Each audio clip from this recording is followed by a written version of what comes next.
I have written a prayer for the dancers in my life, and probably I will pray it for many dancers who I don't know, but I know are out there, because as we've gotten into this stage of this pandemic, I'm watching so many of them struggle.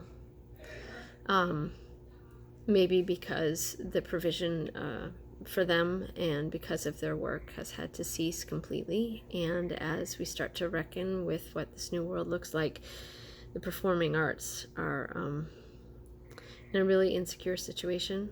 I mean, Broadway's, and many of them are just sort of saying, let's just cancel 2020 altogether. And I know a lot of them that live from one gig to the next, and it's not just a job that they can file unemployment for, but it's very much the essence of who they are. I'm sure that this type of effect is on many people, but I just know the dancers.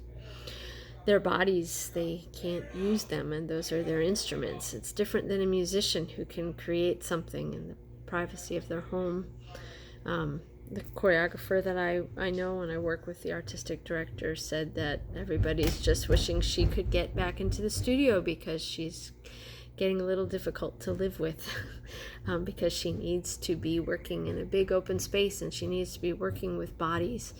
And I was listening to dancers today just talk about a work that they're working on and the fact that they can't really conceptualize it because they need to be interacting physically with one another. Muscles can't do what muscles are supposed to do if they're not working in the fullness of their space, lifting partners. And it's one thing to talk about that for short term, but we're talking about a long extended period of time. So my prayer was geared towards that. And so that's the basis. I was thinking about some way of putting it to movement. I was thinking about praying it over two of the dancers that are in my home and watch them interact, but they're a little tender right now, and that might be a bit too much vulnerability for them. So anyway, I lay it out there, and you can use your imagination, and we'll see what happens. Maybe someday I can